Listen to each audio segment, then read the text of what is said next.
болго. Ард түмнийг өөмөнд самуунд ийм үйлдэл гарна ч нэ би бас сонсонгүй.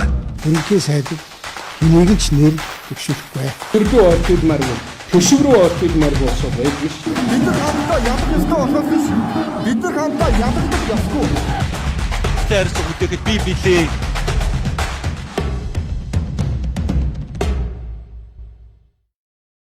За оройн дөрөв үзэгчтэй энэ телевизтэй хамт байгаа та бүхэндээ баярлалаа. Лагын тайван нэвтрүүлгийн шинэ 7 хоногийн дугаар та бүхэнд хүрэхэд бэлэн болсон байна. За бид бүхэн студид Монгол хүн, Монгол зорилго, за мөрөөдлийн талаар ярилцахаар эрхэм зочдуудыг урьж авчираад байгаа. За өнөөдрийн надтай ярилцах эрхэм зочин бол Увс аймгийн Баруун Түрэн сумын хараад Монгол улсын 20 дахь авраг Сүхбаатарын мөнхөд авраг маань хүрэлцэн ирээд байна. Танд оройн дөргий. Баярлаа. Таны номоос одоо номыг л тулгуурлаад яриад байх юм. За яг хуу ер нь мөрөөдөл гэдэг чинь хүнийг урагш нь хөдөлгдөг. Эсвэл нь мөрөөдөл байхгүй бол зогсоодог. Тийм л зүйл юм билээ. Та ер нь яг энэ мөрөөдлийг юу гэж хардаг вэ? Хувийн мөрөөдөл. Би яг одоо сүүлийн үед ингээ мөрөөдлийн чиглэлээр өөрөө айгүйх илүү нэмжих ойлголтуудыг авахыг хүсэж байна. Одоо гадны хүний хөгжлийн чиглэлийн номнууд дээр ингээ янз янзаар өөрийнхөө өнцгөр бичсэн баг. Миний хувьд бол ер нь мөрөөдөлгүйгээр хүн бол урагшлах ямар ч болцоогүй. Хүмүүс ингээ хий осон зориг тавьдаг. Мөрөөдөлгүй зориг бол юунд ч яваачихгүй. Тэгээд зориггүй байгаа хүн бол угаасаа сайн хүн болж чадахгүй, зөв хүн байж чадахгүй, сайн дадлууц суухгүй. Тэгэхээр эхлээд хүн хамгийн томор мөрөөдөж чаддаг, мөрөөдөлтөд хүрэхийн тулд зориг тавьж чаддаг. Зоригтой хүрэхийн тулд одоо сайн дадлуудаар сайн одоо зөв хүн байх маш олон чиглэлийн юмнууд нь сайжирч байгаа. Тэгэхээр сүүлийн жилүүд би өөрөө хүүхэд байхдаа айгүй тийм хүчтэй мөрөөддөг байсан. Одоо сумын төд үсэн миний хамгийн их мөрөөдөх одоо юу бол одоо манай сургууль гэр хоёрын хооронд айгүй жоохон зайтай. Тэр хооронд ганцаараа одоо тэр мөрөөдөл дотроо нэг мэтгэд л сургууль дээр ирсэн мэт гिचэл дараад буцаа алхахад л яг мөрөөдөлтэй л ороод тэр ирээдүйн 10 жилийн дараах мөнгөт 10 жилийн дараагийн мөнгөтэйг төсөөлж бодож тэрүүндээ амьдрч чаддаг байсан. Тэгэл одоо гинийхээ жорлонд ороод таг суучдаг. Тэгээд нөгөө мөрөөдөлтэй айгүйх мөрөөдөх дуртай байсан. Тэгээд тэр миний мөрөөдлүүд намайг бас одоо өөр болгосон. Яг харахгүй намайг одоо амьдралыг харах үнцэх маш олон зүйлүүд төр. Тэгээ би одоо өөрийнхөө хүүхдэд өөрөө одоо яг аав болоод 4 хүүхдээ аав болоод одоо бас хариуцлага өрөөд эхэлж байна. Энэ хугацаанд бас хүүхдүүдтэйгээ мөрөөдлийн тухай ярих, мөрөөдөлтөй хүүхдийг өсгөж бэлтгэх нь ямар нэг нийгэм чухал юм бэ гэдэг зүйлийг эрэлхийлж эхэлж байгаа. Тийм учраас одоо энэ ном бичиж бас өөрийнхөө хүүхдүүдийн үед амьдрах ирээдүйн нийгмийг өөрийнхөө ирээдүйд бий болох Монголын нийгмийг бас мөрөөдөлтөй зоригтой хүмүүсээс дүүрэх хийсэн гэдэг үгнээс л одоо ийм айлгын өөрийнхөө хэмжээнд хийгдэх. Тэгэхээр мөрөөдөл гэдэг зүйл өөрийгөө улам илүү таньж мэдэх, өөрийгөө ирч хүчтэй амьдралынхаа зорилгыг мэдэх хамгийн том амьдралын том түлхүүр бол мөрөөдөл яхахгүй мөн. Мөрөөдөл зорилго таны хувьд гэдэг яг Монголын үндэсний бүхийн алдартай 20 дахь аврах. За яг авраг уулыг гэдэг мөрөөдөл яг хизээ эхэлж исэн юм бол та тэр тухайга эргээд бодож үзчихэв. За би ингээд ер нь хүүхд байхын мөрөөдөх дуртай. Манай аав ингээд үлгэр зохиож ярьж өгдөг гэсэн хүүхд байхдаа. Манайх одоо 8 амтай тийм гэрте амьдэрдэг. Өөрөө унтахаас өмнө аавын өвөрт ороод одоо гоё үлгэр сонсох. Тэгээ манай аав ярьдаг үлгэр дандаа л тийм одоо нусанхаа нэг тийм бор хөөхөд том баатар болж байгаа, том бүх болж байгаа. Тийм хамуутай шаргадаг том хурдан мөр болж байгаа. Тийм жишээнээр татаж үлгэр ярьж өгдөг. Тэр наснаас ахгүйдаад өөрийгөө мөрөөдөл дотроо зүүдэлж ундаг, тийм хүн болж өөрөөрөө төсөөлдөг. Тэр нь хэд хоньны бэлчээрт хон мөн хариулж явах юм уу ийм хугацаанд ганцаараа байх үедээ энэ өөрийнхөө цолыг их дууддаг гэсэн. Тэгэхээр Монгол улсын авраг Мөнхбат гэл ингээл ташуураа барьчаал. Тэр цагаас эхлээл энэ мөрөөдөл авраг болох гэх юм уу одоо бүх болох тийм хүсэл мөрөөдөл айгүй өндөр байсан. Тэгээд нөгөө 10 жилийн сургуульд ороод дээд сургуульд ороод ирэх үед одоо миний бие харьцангуй жижигхэн бүх болох магадлал одоо жоохон багтаа тийм зүйлүүд ажиглагдаад одоо манай аав ээж эдний хүсэл одоо намайг мэрэгчлээ хүн бол бүх болж чадахгүй тийм эргэлзэх зүйлүүд бол үүсчихсэн. Тэгээд би одоо өөрөө хэдийн зэргийн дээд сургууль сурч байсан. Ахаа шинжлэх ухааны технологийн сургууль сурч байсан. Энэ хооронд явж байгаа хүн дуртай юмаа хийхгүй байгаа үед ингээд тэр болгонд амжилт гаргах чадахгүй цаг хугацааг одоо хий хоосон өнгөрөөд байсан. Тэгээ хоёрдугаар хүрээсээ миний энэ мөрөөдөл рүүгээ орох бүх болохын төл рүү чиглэсэн бас тийм мотивацууд авч ирсэн. Улсын томцолтой бүхтэй барилдаж үдээд хаях гэдэг юм уу. Тэгээд энэ бүх бол одоо зам руу ороод эхлээд одоо өөрөөсөө эргэлзэжсэн өөрийнхөө биед одоо итгэл одоо сайн төрөхгүй байсан. Гэтэл одоо хөдөлмөрийг маш сайн хийх, бусдаас илүү хөдөлмөрлөх гэдэг тал дээр маш сайн гарч ирсэн. Тэгээ миний мөрөөдөл бол ингээд том. Гэхдээ би илүү сайн хөдөлмөрлөх хэрэгтэй, илүү цагаар бэлтгэл хийх хэрэгтэй. Тэгээ энэ хөдөлмөрийн үр шимээр өөртөө итгэх итгэлээ улам илүү олж чадсан. Тэгээд энэ Монгол Улсын начин болоод яг үнэндээ бол бас өөрийнхөө хэмжээнд баярлж ирсэн. Намааг яг нэг начин болсны үеэр найраны начин ч гэдэг юм уу, нэг тийм сайн биш хүн начин болсон ч гэдэг юм уу, эргэн тойрны хүү бусдад бөхчүүттэй жишг намааг нэг багаар үнэлэх тийм зүйл эргэн тойронд бас ажиллагдаж ирсэн. Тэгээ би энэ начингаа нэг жоохон батлах хэрэгтэй юм байна. Илүү ахаад нэг ганц цаг болж өгөл ахиулах хэрэгтэй юм байна гэх зорилгоор дараа жилийнхаа наадамд улсын харцаг сол авчаад би улсын зааны даваа мамааг огт бодог. Би түрүүчи улсын начин байсан энэ жил улсын харцаг авсан нэгээр ахиулсан. Тийм учраас хурдан цолоо авах одоо тийм зүйлүүдийг л бодож ирсэн. Тиймээс биш энэ наадамд төрүүлэх том цолтой зааны даваанд яг өөрийгөө зориулаад дуустал барилдах гэдэг тийм яг үнэндээ бол тийм сэтгэл зүй бол дутуу байсан. Харцаг болсны дараа асахгүй бол өөртөө маш ихээр итгэж эхэлсэн.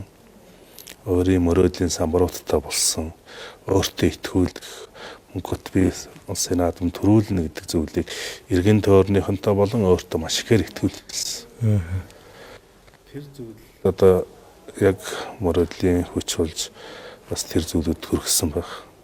Монгол төрийн наадамд 10 давцны дараа хүмүүс итгүүлчихсэн ингээд авраг болоод туг тойрж явах ямар байсан бэ гэл. Тэгэхэд би нөө дотроо маш олон удаа өөрийгөө авраг болж байгаагаар төсөөлсөн. Би 10 давчаад ингэж гүвнэ гэл гүйлтээ давтдаг. Ерөнхийлөгчөөс очиж ингэж шагналаа авна гэл тэр зүйлийг ингээд бэлтгэлээрээ давтдаг. Бусдад ярьж өгдөг. Байсан. Тэгэхэд одоо 10 даваад яг туг тойрчод би өөрийнхөө хийх ёстой юмыг л хийж байгаа юм шиг мэдрэмж төрчихсөн. Тиймээс тийм хөөрсөн, баярлсан зүйл бол надад гарч байгаагүй. Миний тэр мөрөөдлийн шиг одоо яг бөхчүүдэд маань хүртэл яг тэр мөрөөдөж чадсан бөхчүүд амжилтанд хүрч байгаа маш олон зүйлүүд сүүлийн үед манай шин залуу арслан Батмагнагийн тухай наадмын дээр ярьж ирсэн. Тэр мөрөөдөд гэрүүлтэй мөрөөдлийн самбар хийгээд манай хангаа авраг бас аврагуулдаг жилээ их нэртэйгээ одоо бас мөрөөдлийн самбараа хийгээд эхнэр нь хүртэл одоо сэрэхтэй хангаа аврагаа босоороо гэж сэрээдэг байсан гэдэг. Тэгэхээр энэ мөрөөдөх хүч гэдэг өөр айгүй чухал юм байл. Би бол энэ нэвтрүүлгийг хий сэтгүүлч болъё гэж мөрөөддөг байсан. Тэгээ би өнөөдөр мөрөөдлөө биелүүлээд Ирхэн Монгол Улсын аврагтаа ингээд ярьцлага хийгээ сууч сайхан байна. Тэгвэл би танаас Монгол улсад өнөөдөр юу яг зориг мөрөөдөл гэж юу байна уу? Улсынхаа хэмжээнд. Гэхдээ энэ нь нэг тийм ясан намын дарга ч юм уу ирэх барьж байгаа нам улс төрийн зүгээс ярьж байгаа зүйл биш. Нийт хүмүүс нэг зүйлийг ингээд хоёрын санаандаа тээж итгэж тэрнийг зорж чадж байгаа юм байна уу? Яг энэ зүйлийг харцсан учраас би бас ингээд өөрийнхөө хэмжээнд одоо орон нутгаар энэ тэнд арилсан хүмүүст энийг ярихын тулд аягүй хичээж байгаа. Сүүлдээ одоо бүр хитрхийг ярьдаг хүн болох гээд одоо. Тэгэхээр би бас энийг Монгол төрийн бас төвшнээ төрийг өдөрж байгаа хүмүүсээс асууж үзчихсэн. Би аав хүнийхээ хувьд хүүхдүүдээ хэн болох хэвээр вэ? Хонглоор явж ийнэг бол миний нүдэнд л гэрэл харагдахгүй байна. Та бүгдийн нүдэнд гэрэл байна уу? Би хүүхдээ хэн болгож хүмүүжүүлэх вэ? Монгол улсад мөрөөдөл байна уу? Бид бүгд яг аль зүг рүү явж байгаа вэ гэдэг. Харамсалтай бас тэр хүмүүст тийм тодорхой хариултууд өгж байгаагүй. За би тэр асуултыг маш олон хүнээс асуух хичээдэг. Түрүү өөрөө чи ярьсан яг хүүхэн болгон мөрөөдөлтөй байх. Айл гэр олон мөрөөдөлтөй байх. Тэр олон мөрөөдлүүдээс улс орны мөрөөдөл бий болох. Магадгүй манай улс орны хөгжил жоохон дундуурч гэдэг юм. Гэхдээ Монгол улсад сайхан зүйлүүд маш олон байгаа. Хүн болгон илүү гоё болохыг хичээж байгаа. Бүгдээрээ гоё байхыг бас хүсэж байгаа. Тийм болохоор Монгол улс маань бас мөрөөдөлгүй учраас бас ингэж олон одоо явах замаа тодорхойлоогүй гэдэг юм уу. Очих цэгээ хараагүй улс орноороо боддог. Яг жиргэний төрүүчэн хэлдэг Монгол хүн болгон бидэнд тэгэн ингэн гэсэн итгэл үнэмшил өнөөдөр бидэнд байхгүй байгаа. Нэг нөгөө ярихад.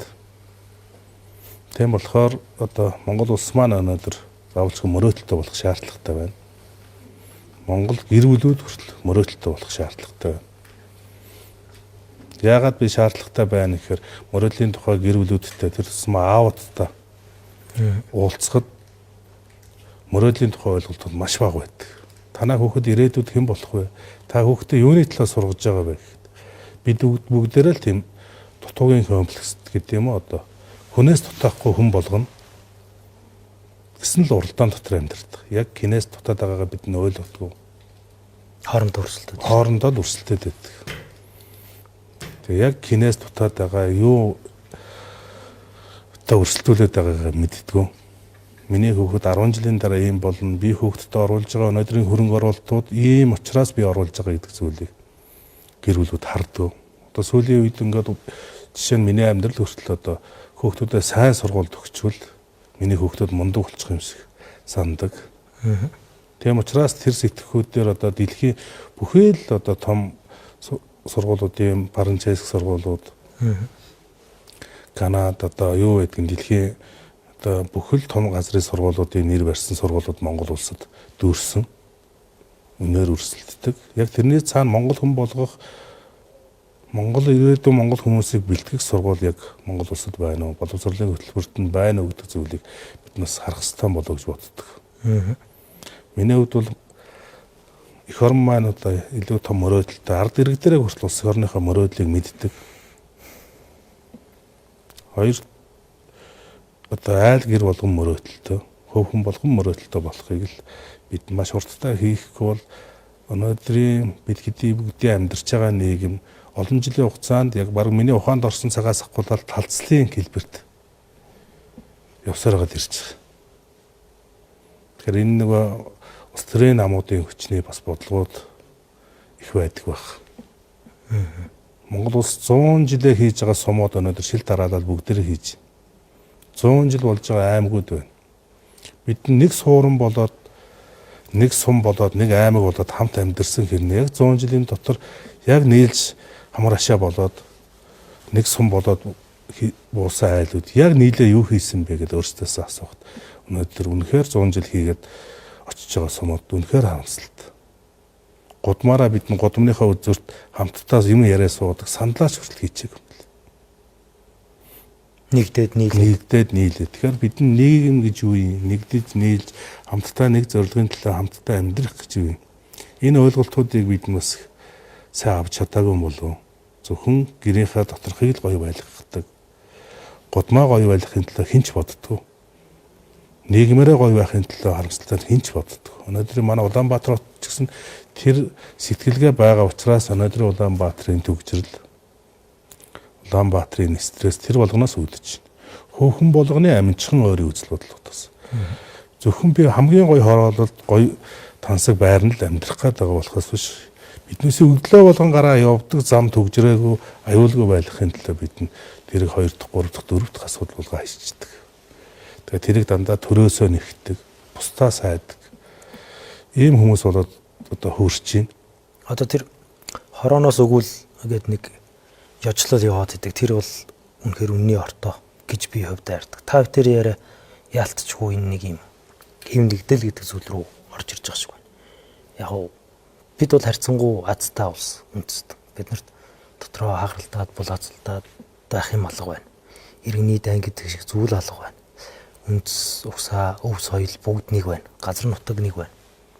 Гэтэл салбар дээр жишээлбэл ив нэгдлийн тухай ярихаар бид нар жоохон юм бодох ёстой шаардлага үүсэт. Бүгийн салбар дээрч байна. Улс төр дээр байна. Ер нь бүгд бизнес гэдэг. Ер нь ив нэгдэл гэдэг зүйл өнөөдөр манай Монголд байна уу? Та ер нь юу гэж харж байна? Яг одоо хүн болгонд энийг мэдчихэж байгаа. Та бүхэн ингээ хоорондоо ярилцж байгаа шиг хүн болгоо ингээ ярилцахад тэр зүйлийг ярилцдаг байх. Тэгэхээр энэ үндсэн суур шалтгаануудыг бид нь хайрж олж энийг засч эхлэхгүй бол өнөөдөр Монголын нэг суманд дахиад очихоор 2000 хүнтэй хүн амтаа сум байлаа гэхэд тэр сумыг 2 нам мянгаар нь хуугаа авцсан. Тэр сумын дотор тэр одоо сумын иргэд биш 2 намын иргэд амьдардаг. Тийм жишээтэй бий болсон. Дэлгүүрээ хүртэл хуваагаад авцсан ах トゥ найз нөхдөөрөө хүртэл хуваагдсан. Наадтай чинь би уулзахгүй наа цаа тэр намынх. Тэр намын хүн би одоо тусуулахгүй ч гэдэг юм. Ийм одоо тогтолцоороо бид ингээд олон жилийн хугацаанд яваад орцсон байна.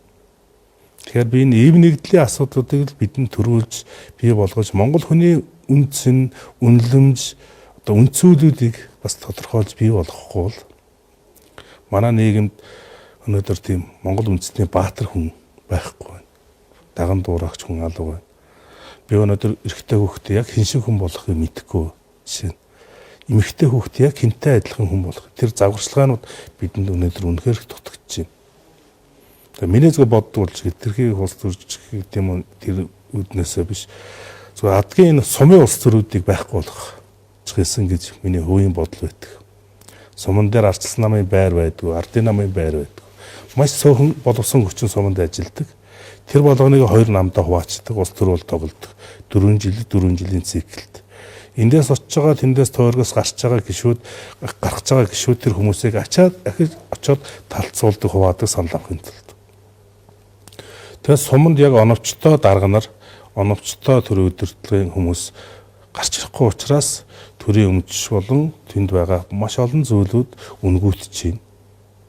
Хүмүүс нь хүртэл одоо талцаж, нэгдэж, нийлж чадахгүй байгаа учраас сумын хөгжлүүд хүртэл хойшоо горч байна. Одоо хүн болгон адилхан жишээнүүд шүү дээ. Одоо бидний сумын төвийн эмнэлгийн дээврээс усгаа очихын, сургуулийн дээврээс цоороод усгаа очих нь, хааны шавар нураад унах нь, тэр довжоо бутраад унах нь төрийн хийх ёстой ажил. Тэрийг засах нь. Тэрийг тэндээс салин авдаг, тэнд суманд хүүхдээ сургадаг ямар нэгэн иргэн тэрийг өөрийнхөө бие сэтгэлээр, өөрийнхөө хүсэл зорилгоор хизээч тэрийг засъя гэж боддог. Танаа энэ довжоо нураад унтсан байна. Танаа дээврээс ус гоож чинь баг дээр нь тагалчаач гэрээ төсөв суулгацсан байгаа тэгж яагаад нэг одоо дарга нар ирэхээр танилцуулаад төсөв суулгандаа л гэдэг. Тэрийг том болгож нурхаас өмнө маш жижигхэн зардлаар хийж хэмээг хүртэл одоо тэгж харддаг болцсон. Тэгээд одоо тийм нам дагаж хийсвэр яаж байгаа хүмүүс тийм өөрсдөө олохгүй байна. Дарга бол тоглох тийм сэтгэлгээ маш өндөр болж байна. Одоо суманд очин багийн дарга, багийн хурлын дарга, сумын дарга, сумын одоо ямар ч олон дарга байдаг. Нэгийгээ тийм даргаа их дуртай. Тийм нийгмүүд одоо тийм орон зайнууд очих байгаа сум болгонд харагддаг. Сумын ард иргэд аавууд нь нийлээд юм уу ээжүүд нь нийлээд гудамдаа маш хүүхдүүдэд аятайхан тоглуулдаг ганц саксын шийд нийлээд нэгдээд хийж чадахгүй байна шүү дээ. Өдөр болгон хүүхдийн төлөө ажиллаж амьдарч байгаа мэдээж аавууд бид хэдийн үгээс эцэг хий үүрэг тэрийгээ тийм ялархаж хүлээж авдаг. Одоо хоёр итгэхгүй хоосоо онохгүй хүнээс дутахгүй хүмүүс гэж. Бүгдээрээ нийлээд сумаа гоё болгох, бүгдээрээ нийлээд гудмаа гоё болгох. Өнөөдөр миний номны энэ гол үзэл санаа л юм. Өнөөдөр бид эрүүл мэндэ хүртэл төр даатгацсан. Би өвтгөн одоо төр өнгөө эмчилж өгөх ёстой. Төрийн ямар нэг одоо эрүүл мэндэд эзэн болдог иргэд байхгүй улмаас бид нь одоо маш их хавдар гэдэг юм уу маш олон өвчнийг өрөөцсөн үед мэдэж байна. Гэр орондоо эзэн байж чаддгүй, өөрийнхөө эр хүн аав гэдэг нэрэндээ эзэн байж чаддгүй ирчүүд их олчирч байгаа учраас гэр бүл салалтууд тэр хайр дутуу өсөж байгаа хүүхдүүд биднээс энийг маш олсорч байна. Ер нь тэгээд энэ альва зүйлүүдэд эзэн болохын ойлголтуудыг биднээс хийх ёстой юм байна. Эрүүл мэндэд эзэн бай, гэр орондоо эзэн бай, хайрын ажилдаа эзэн бай, хүүхдтэй эзэн бай, хашаандаа эзэн бай, годомдоо эзэн бай, сумандаа эзэн бай, аймагдаа эзэн бай, улс орондоо эзэн бай гэдэг юм. Ингээд бид багаас нь заавалч эхлэх ёстой юм байна гэж миний үзэж харж байгаа зүйл учраас ном бичээл сум болгонд тэгээ очиж сумынхантай уулзах юмсан, хамтдаа нийлээд нэг нийтлээ зориглох юмсан, бүтээх юмсан гэдэг. Таны одоо жишээ дурдж байгаа яг амьдрал дээр байгаа энэ болгон нөгөө зориггүй үндэстний хэв шинж юм байл л дээ. Би яг ингээд нэг юм энэ нэвтрүүлгийг хийя гэсэн зорилго маань бид нар ер нь нэг юм өөр өөрсдийгөө зоригжуулъя, зорилготой болъё. Тэгээ ер нь манай улсад нэг тийм бүгдээрээ нийлээд нэг юм урагшаа алхахыг гэдэг тийм зорилго алга байна гэж бодоод байгаа юм уу байхгүй мүү гэдгийг хай гэж бодоод судалж утсан. Яг ийм газар залуус нь явдаг, яг ийм газар авилгал цэцгэлдэг, яг ийм газар популизм бий болдог тий. Яг ийм газар нөгөө бие биенийг их сэтгэл нь байхгүй болдог, хин нэгээ муулдаг, өнгөрсөнд бүхнийг боруулж гэдэг. Одоо таны сая ярианд гарч штэ. Хүлээн зөвшөөрөх гэдэг зүйл бид нарт байхаа байжээ гэж. Хэнийг хараад ирээдүйд үр хүүхэд нь ийм байгаасаа гэж бодох вэ гэхээр бид бүхэн хүлээн зөвшөөрж байгаа юм. Хэдэн мөн цөөхөн байна. Тэгэхээр ер нь ингэдэг юм хүлээн зөвшөөрөх гэдэг зүйлийг бүгдээр жишээлбэл яг яаж ойлгогдсон танд. За тэгвэл нь бие бинийгээ хүлээн зөвшөөрөх гэдэг зүйлийг амьдрал дээр бид бүхэн яг яаж бодож тунгааж энэ зүйл хийх ёстой юм бэ? Таны хаар. За манай үндэсний бүх гэдэг зүйл өнөөдөр нэгийгээ хүлээн зөвшөөрөх, нэгийгээ одоо хөндлөх, үнэлэх гэдэг зүйлүүд нь бусад нийгмийн салбаруудыг ботход арай илүү ойлгомжтой. Талбай дээр өндөр нам, өргөн нарийн насны хэмжээг хамаагүйгээр өөрийнхөө дотор байгаа ур ухаан, хүч чадал бүх юмыг оролдуулад өөрсдөө сорж үздэг.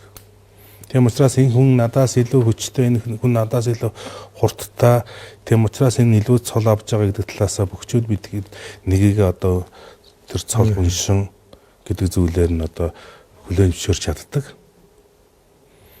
Манай нийгэм одоо нөгөө ахаал нь улс төрлөө орох гэдэг юм уу юу яах гээл л да. Гитерхээ бүх юмыг хөөлчлээд, гитерхээ бүх юмыг ингээд нэг талд нь одоо маш их нэг талд нь овооруулж чадсан шүү дээ. Монголчууд болон энэ Азийн соёлд өнөөдөр хууль гэдэг зүйл өөрөө тийм ерөнхий утгаараа байгаад байсан юм бэл. Одоо бидэнд баг мэддэхгүй өнөөдөр хэдэн хууль байгаа, яаж байгааг бид тэр хуулийг зөрчснийхаа дараа л мэддэг. Хууль хэрэгжилтийг өмнө нь гэдэг юм уу яг тэр тухайлсан яг энэ хууль байх ёстой байна гэдэг нийтээр хэлцээд хийж байгаа юмнууд аягүй цөөхөн. Тэгэхээр бидэнд өнөөдөр тэр бичгтэйгүй хуулийн соёлууд маш их өндөртэй байсан юм. Тэр тусмаа монгол хүмүүс хэм хэмжээгээ ойлгодог, ёс зүй, ёс суртахуун өнөөдөр яриад байгаа тэр жуудаг тэр зүйлүүдийг бичгтэйгүй хуулийн хэсэг болгоод одоо тэр соёлоороо бид бүгд өөрсдийнхөө амьдралыг бий болгож авч ирж чадсан арт юм бэл. Тэгэхээр энэ нийгмийн энэ өрсөлдөөнийг дагаад бид маш олон зүйлүүдийг амьдрал дотроосоо гээсэн. Хэм хэмжээний тухай ойлголтууд энэ нийгэмд маш ихээр багасж байна. Одоо ёс зүй, ёс суртахууны талаар одоо тэр зүйлүүдийг яриач бараг хэрэггүй одоо хүн болгон одоо тэр зүйлүүдийг ёс зүйтэй байх гэж боддог хүн боддгоо хүний хоорондох харьцаа болдоо бас маш ихээр өөрчлөгдөж байгаа байх гэж би бол харж байгаа. Тэгэхээр энэ зүйлүүд өнөөдөр биднээс ярьдаг тэр үндэсний бүх дотор Монгол 93 наадам энэ соёл дамжиж ирсэн энэ олон зүйл дотор байгаа. Тэгэхээр энэ дотор байгаа бүхийнхаа соёлоодыг ойлгодог бүх хүн гэж яг ямар хүнийг хэлээд байгаа. Монгол бүх хүн гэдгийн цаана Монгол эр хүн гэж яригдана. Монгол эр хүн гэж өнөөдөр яг ямар тодорхойлт байна. Монгол эр хүнийг аваад ир гэдэг юм уу Монгол эр хүн гэж яг ямар эр хүн байх ёстой гэдэг тодорхойлтыг өнөөдөр Монголд бас бараг л байхгүй. 20 дугаар зууны үед одоо тэрийн хэлцүүгээр нөгөө бичгтэйгүй хуулийнхаа талаар гэдэг юм уу Монгол эр хүн, сайхан эр хүн гэдэг хүнийг одоо годгүй, гундуугүй, хээгүй нэг тийм сэтгэл зүйн талаас нь дүгндэг байсан бол тэр өнөөдөр бол ингээд нэг тийм хоцрогдсон өгнөдөр болоод тэр хүний ус хэргэлдэг. Тэгэхээр альва үндэстэн өөрсдийнхөө соёл дамжиж байгаа тэр ондоош гэдэг маш олон зүйлүүд давхар авч хөгжиж исэн. Манайх одоо нэг бүхэл зүйлийг гаднаас хайдаг зөв миний хувийн бодол шүү. Тэм жишээнүүд байна. Үндэснийхээ спортыг, үндэснийхээ өв соёлыг тийм хуучирсан, хоцрогдсон гэж хардаг. Тэгэхээр яг энэ цаг үетэйгээ дагаад өнөөдөр хөгжүүлээд бид бүгд өөрсдийнхөө өв соёлын асуудлуудыг Монгол хүн болгож, Монгол эр хүн болгож хүмүүжүүлэх хамгийн том соёл бол Монгол үндэсний бүх дотор байна. Бүх хүний бие балдар болон сэтгэл зүй дотоод мөн чанар нь ямар хүн байх хэвээр. Биднээсээ хөөхд байхад тэр тусмаа одоо сумын төв энэ хөлөөнийх нь айлд эрэхтэй хөөх төрх болгоно л манай бүх болно гэж хүүхдүүдэд хөөрддөг. Хүүхдүүдийгээ дандаа тэгж одоо хүмүүжүүлдэг. Гэх юм уу? Тэгэхээр тэр хүүхдийг би одоо бүгдээрээ бүх болохгүй жигсэн тэр бүх сэтгэлтэй хүүхдүүдийг ир хүмүүсийг бэлддэг арга ухаан нь Монгол үндэсний бүх дотор маш ихээр байсан юм байна. Үндэсний бүх маань бас одоо яг нийгмэд дагаад бас л гажуудж байгаа маш олон зүйлүүд байх. Нинөгүй ярихад. Яг гаднах биеэрээ бүхчүүд бол маш сайхан болж байна. Бие балдрын хувьд, одоо булчин шүрмсний хувьд, яг дотоод сэтгэлийн хувьд бүхчүүд хэрэг хүчтэй байгаа бай. Гаднах хүч бол мундаг байна. Дотнох хүчийг одоо яаж бий болгох ёстой вэ? Доторх хүчүүд муу байгаа учраас өнөөдөр Монгол бүх дотор дөөхөн гэдэг зүйлүүд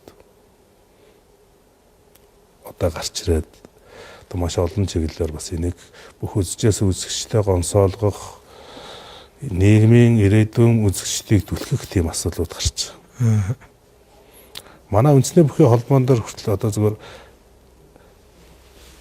жаад бүхий өргөнд ороо бүхэлддэг Монгол үндэсний бүхий тодорхойлолтуудыг олж харсан нь бүхий өргөн дотроос. Гүү. Хаалгаар ороход би бол олж харж байгаагүй шүү. Альва байгууллага альва одоо бүхий л газрууд өөрийн гэсэн алсын хараа, эрхэм зорилго, үнд зүйл гэдгийн гурван зүйлийг батлах хэрэгтэй. Хараахан манай үндэсний бүхтэр бас одоо тэр зүйлүүд нь яг тодорхой хийгдэж чадахгүй бас зориглохгүй явж байгаа юм шүү. Мөрөдлөх үү? Би бас л тэгж хэлнэ. Тийм учраас 10 жилийн дараа Монгол үндэсний бүх ямар байх хэвээр. 20 жилийн дараа Монгол үндэсний бүх ямар байх хэвээр. Өнөөдөр төрж байгаа бүх айл төрж байгаа шиг тийм бүх олног зүтгэж байгаа тэр мөрөөдөл төсөл тэмүүлэлтэй тэр хүүхдүүдийг ирээдүйн 10 жилийн дараа 20 жилийн нийгэм нь яаж хүлээж авах гэдэг зүйлийг энэ холбоо өнөөдөр бас тодорхойлох хэрэгтэй болов гэж миний хувьд боддог. Яг Монгол үндэсний бүх гэж ямар хүнийг хэлэх юм. Манай үндэсний бүхий холбооны одоо үнд зүйл алсаараа эрхэм зорилгын юу ингээд асуухад бас үндэ бас байхгүй шүү. Хэрвээ байдаг бол бүх өргөнийхөө үүдэнд ийм хүнийг Монгол бүх хөнгөнэ гэдэг адгийг бидний тодорхойлолтооч болж чадаагүй л нинэгүй ярих. Та хувьдаа тодорхойлолттой байна уу? Монгол яг миний хувийн хувийн одоо тэр тодорхойлолтуудаа олон нийтэд таалагдах гэдэг юм уу? Бүгдээрээ нийлж байгаад энэ тодорхойлолтыг бий болгоё гэдэг саналыг юм тавиад байгаа. Утгагүй бас манай бүх үндэсний бүхий холбоо тэр зүйлээ хийх байх. Монгол бүх та тодорхойлж хэлчихлээ. Монгол бүх гэдэг чинь ер нь Монгол эрүүний хэв шинж юм аа.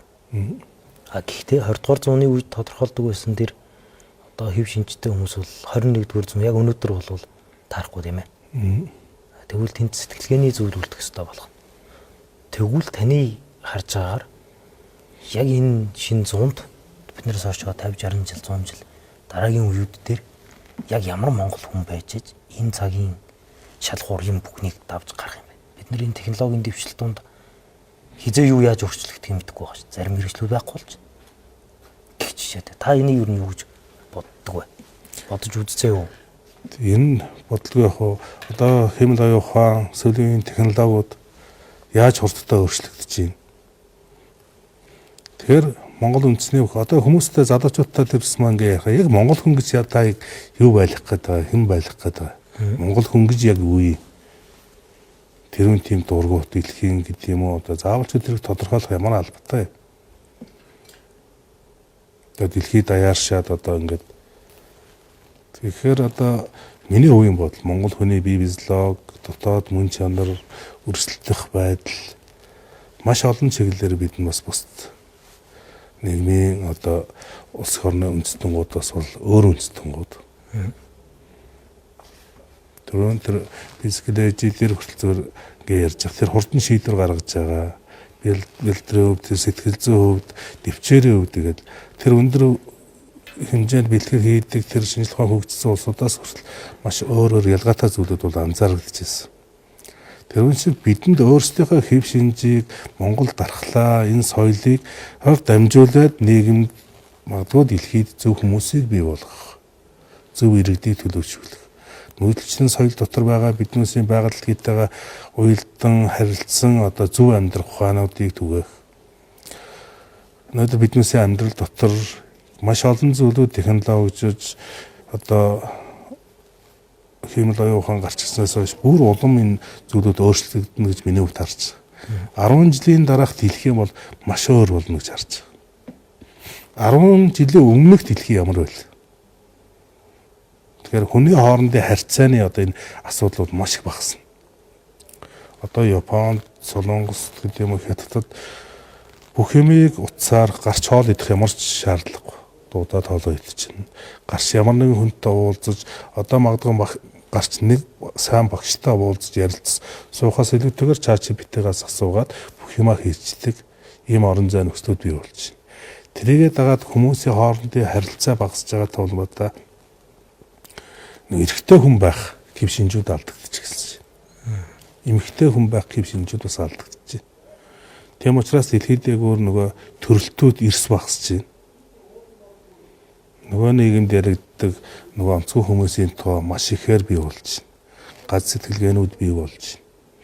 Тэгэхээр энэ дотор Монгол хүний хийх ёстой оролцоо гэдэг юм уу? Бид бүгдийн бас өөр байж чадах маш олон зүйлүүд бас Монгол дотроо ч гэсэн ирээдүйн нийгмийн дэлхийн юмд хүртэл биднээс юмуд бас хэрэгтэй болов гэж би бол хардаг.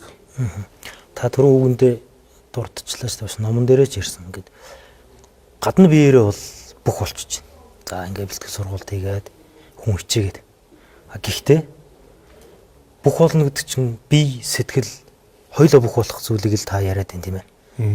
Одоо энэ сэтгэлийн хувьд одоо яаж бүх болж төлөвшөж өсч дэвжиж тэр том цолны хэмжээнд очих хэвээр юм.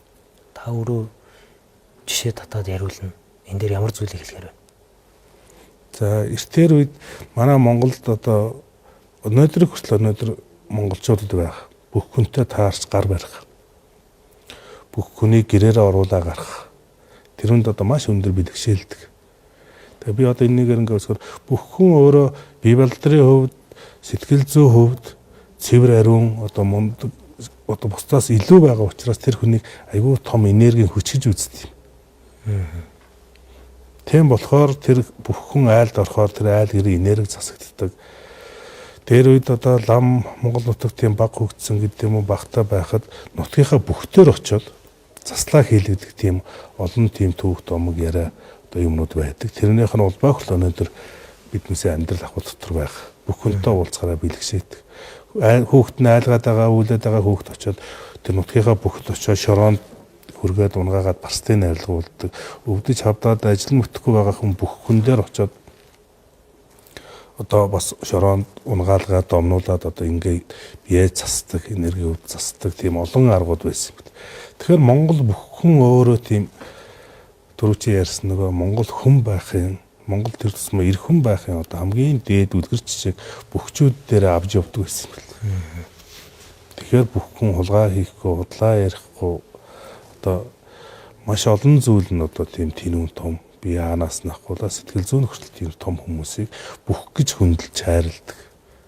Тэр утгаараа ард түмэн одоо бүхтэй хайртуудыг хүртэл явж ирж байна. Тэгэхээр одоо хүртэл манай нийгэмд би яагаад манай гаднах хүчний бүхчид бол айгүй олон байна.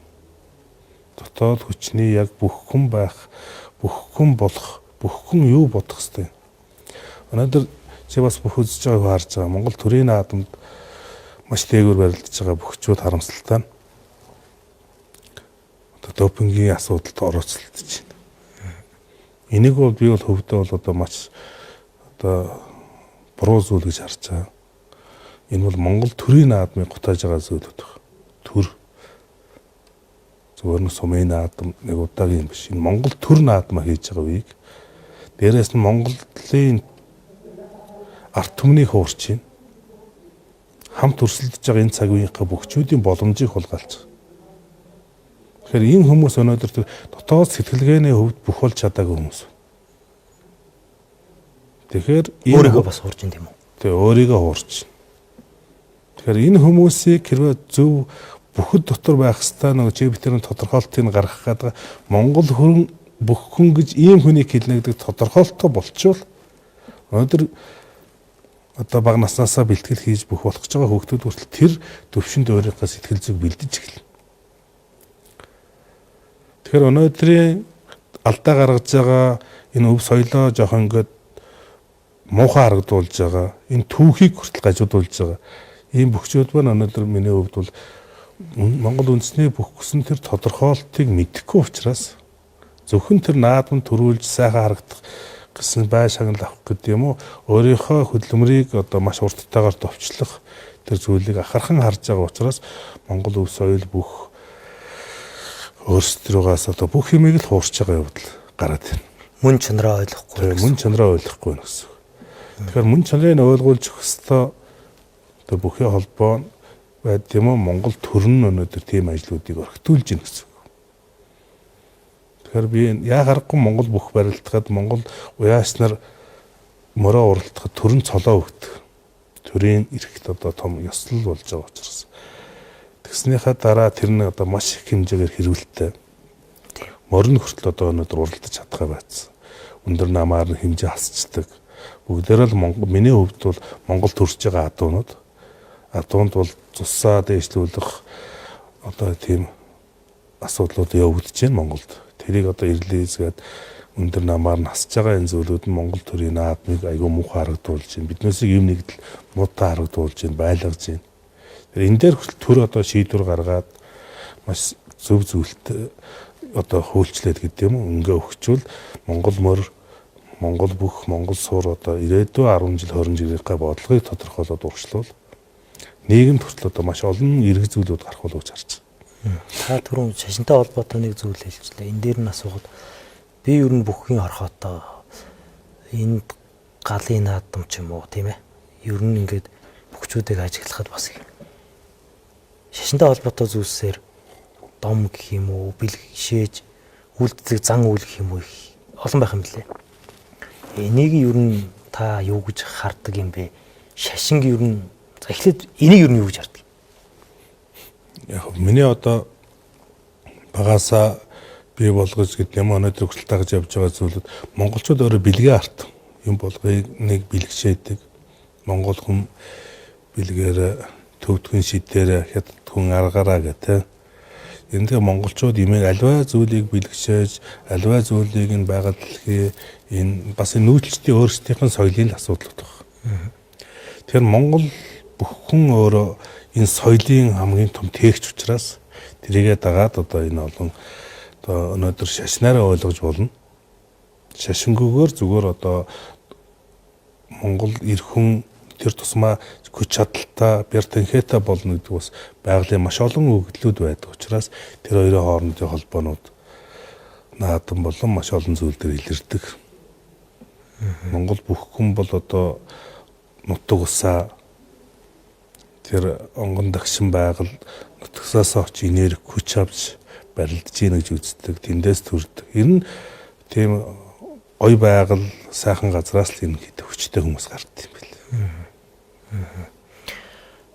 Шашныг одоо та бас ингээд энэ том цолонд хүрэхэд энэ бүхэн спортоор олон жил ингээд тууштай хичээлгээд ер нь ингээд нэг юм миний л бодлоор манайхан тийм мөн чанар талаас нь дахиад түрүүний яриа шиг ойлгохгүй байгаа юм шиг санагдаад байна. Ламд шүтдэг, итгэдэг, эд шидэд итгэдэг. Ийм зүйл байгаад л байгаа юм шиг байна. Та ер нь энийг юу гэж харж байна? Таны магадгүй амьдралд тийм зүйл байсан уу? За би бол одоо яг барилдаад гарч ирж байхдаа бусдад адил бас сайн ламтаа уулзч гэдэг юм уу. Өөрөө эд шидээр манай нэг улсын начин залуу ярьсан байсан чинь ламд үзүүлсэн чинь энэ жил улсын начин болно. Асуудалгүй болно гэд хэлсэн. 5-ын даваанд одоо манай Санжадан баврагтад арчид одоо намайг болно гэсэн чинь Санжадан яаж унах юм болоо хүлээхлээсэн гэдэг. Яг л одоо тийм юугээр л одоо хүмүүс хандж шít. Тэгэхээр Монгол шашин манад энэ буддын шашны тэр Смайн удааны урсгалууд орж ирж байхдаа бас маш олон цаллаар шашин гэдэг зүйлийг, зөв үйлдэлтүүдийг, зөв ухтгуунуудыг бас Монголын ард түмэл мэддэг байсан. Тэгээ одоо би хүртэл одоо тэр ламыг ичидээр төсөөлдөг хэл. Тэгээд одоо лам гэх юм уу одоо энэ шашны дотоод сэтгэл зүйн асуудлуудын юмнуудыг бас ойлгосон цагаас ахуулаад өөрийгөө зөв байлгах, зөв бодол, зөв сэтгэл ямар их одоо сэтгэлийн хүч байж чаддгийг мэдчихснээс хойш одоо миний шашин шүтэх асуудлууд хүртэл өөрчлөгдсөн. Тэгэхээр хин юу хүсэж чинь тэрэнд нь зориулагдсан бас нэг бус тал нь угаасаа байж таардаг. Тэгэхээр ард түмний сэтгэл зүйдээр тоглодог, тэрийг хуурдаг гэдэг юм уу? Тийм одоо шашны талын гэх юм уу одоо бараг шашны талын гэж бас хэлж болохгүй байна. Тийм хүмүүс бас нийгмээр дагаад маш олширдаг. Манай үндэсний бүгч нэг шашин шүтлэг тал дээр бас их учраас бүхэн одоо хүрээнд наадмын талбайдаар бол их хэлийн болно шүү дээ бас. Тэгэхээр тэр зүйлүүдийг хүртэл зөв ойлгож таних, мөн чанарыг ойлгох, тэр шашнаар дамжсан одоо тэр одоо бэлгэдлийн чанарын одоо ёс заншлын юмнуудыг хүртэл бүх хүн ойлгож мэддэг байх нь чухал юм байна. Одоо хөдөөнөөс хүүхд орж ирээд бүх болохгүй бэлтгэл хийхэд үндэсний бүхний тасгалжуулагч нөгөө бүх хүн болгодог сэтгэл зүй хөдөлмөрийн үр шимийг мэдүүлдэг хүнээс зугатаагаад маш хурдан хугацаанд тариад том болчонтой болгодог тийм багш нар руу айгүй их тэмүүлдэг очдог болсон байл. Нөгөө хүмүүс өнөөдөр бүх хүний мөн чанар дотоод сэтгэлгээний юмнуудыг мэдхгүй учраас чи хүчтэй болцсон, бяртай болцсон, наад бүхэ гараад аал хай гэдэг ийм буруу маягаар хурцлдаг. Яалтчгүй тэр хүчтэй бяртай болчихно л доо. Тэгэнгүүт нь тэр хүмүүсүүд нь гарч ирээд бүхийнхаа дэвжэн дээр үзэж гаргаж байгаа үлгэрлэл, хүндлэл нөгөө нэг хэм хэмжээний асуудлуудыг бүгдийг ингээ өөрчилждэг. Тэгэхээр манай үндэсний бүхэн бүхчүүдийг бэлддэг бүхчүүд одоо тийм яг тийм багш нар хүртэл одоо бас цоорсонтой холбогдуулаад бас өнөөдрийн бүхэн бас энэ ажлууд гарч байна. Гэхдээ бас сүүлийн үед одоо манай өсвөрөд харцгаас ахгуулаад яг энэ чиглэл дээр ажиллаж байгаа маш олон багш нар бас гарч ирж байгаа юм бэл. Түрүүн та хэрхэн мөрөөдлөө зорилгоо олоод өнөөдрийн энэ амжилт, өнөөдрийн энэ цаг үеийн мөнхөд гэдэг хүнийг бий болгосон талаараа хаваалцлаа л да. Нэг ийм зүйл байна л да. Мөрөөдөд зориод түүндээ хүрч чадхааргүй тийм ээ. Гэрт нь галгүй. Мөнгөгүй. Сургуульдаа явж чадахгүй. Тэр хүмүүс яаж мөрөөдлийн тухай бодож болохгүй. Бид нар энд суучаад сайхан мөрөөдлийн тухай гой зүйлүүдийг яриад иж болно. Гэхдээ амьдрал арай өөр байхаар тэр дундаас яаж босч мөрөөдлөө олох ёстой таныхаар. Яг нөгөө наадхан дээр ч бас олон талаар ярьдаг ч хүмүүс готлогоо хөөхд готлаал мөрөөднө гэл. Тэгэхээр одоо энэ цаг үеийн дэлхийн гэдэг юм уу энэ чиглэлийн хүмүүс мөрөөдөл гэдэг зүйлийг шууд бэлгийн юм дээрээс босгоод явахаас илүүтэйгээр нөгөө нэг өнөөдөр биднээс ярьдаг тэр хэцүү амьдрал дотроос мөрөөдлийг болгоод бусдад нөлөөлөгч гэдэг юм ийм хүмүүсийн тоо айгүй ихтэй. Магадгүй тэр хүмүүс аав нь гэдэг юм уу ээж нь тэр гэрүүл мөрөөдөлгүй учраас зориггүй учраас тэр айл тийм амьдралтай байгаа гэдгийг л ойлгох хэрэгтэй юм шиг л. Тэгэхээр мөрөөдөл одоо аль болох миний хувьд бол том байгаасаа гэж боддог. Хүн өөрөө том сэтгэлтэй, том мөрөөдөлтэй болчиход тэрүүндээ хүрэхийн тулд маш олон зарим аргуудыг сонгодог. Тэгэхээр яг биднээсээ нийгмийн яаж чаргагүй болохгүй бас тийм нийгмийн асуудлууд бол байна. Тэгтэл хүн болгон өөр өөрийн гэсэн хэмжээндээ мөрөөдөх хэрэгтэй. Зорилготой байх хэрэгтэй. Гэдгийг л хэлж. Тиймээс биш одоо ядуу хүн мөрөөдөж болохгүй. болцоогүй айл төрснөөрөө тэр хүүхд мөрөөдөж болохгүй гэж тийм бас байх эсхүү. Зөвхөн боломжийн талаар л яригдчих шүү дээ. Тэгэхээр энэ бол мөрөөдөл гэдэг зүйл өөрөө дотроо бүтээж байгаа, өөрөө зорж байгаа. Би мөрөөдлийн тухай ярихдаа зайлсан толгойн чиглэлийг зайлсан толгойг жишээ авч ярих турт. Намайг яг төөс бас өөрийнхөө мөрөөдлөөс ухрах гэдэг юм уу, тэрийг төр хугацааны тэр нэг амжилтаас болоод том мөрөөдлөө хойшоо тавьсан тийм үе байсан. Тэгэхэд нэг манай нэг найз хэлээд чи бүхгээд одоо зайсан толгой байхад энэний өрөөдөр гарахгүй ягаад талаас нь буух гэдэг юм бэ? Хоёул зайсан толгой руу гарыг гэдэг. Надтай зайсан толгой дээр гараад миний дотор байснаас хаарамгдчихсан мөрөөдлийг илүү том болгож өгчээсэн. Тэгэхээр заавалчгүй хүмүүс нэг намайг тэгж миний мөрөөдлийг улам илүү улам илүү ингэж хүчтэй болгож өгсөн шиг өнөөдөр тэр мөрөөдөж мэдхгүй мөрөөдөлгүй учраас би түр ярьсантай зориггүй байдаг. Зориггүй хүн өөрөө зөв хүн байж чадаж одоо тэр сайн дадал одоо зүйтэй зүйлүүд хийж чадахгүй гэдэгтэй адилхан бас энэ зүйлүүдийг ингэж заавалчгүй өгч явах ёстой. Улс орны бодлого цаадалт нөгөө сургууль соёл боловсролын чиглэлүүд бас байх ёстой мөн гэж бодож байна. Бүгд нийлээд нэг юм зоригтой мөрөөдөлтөй болчвол ямиг арай өөрөөр хардаг, биеийг хөлөмшөрдөг болгох. Таны асуух байгаа зүйл нь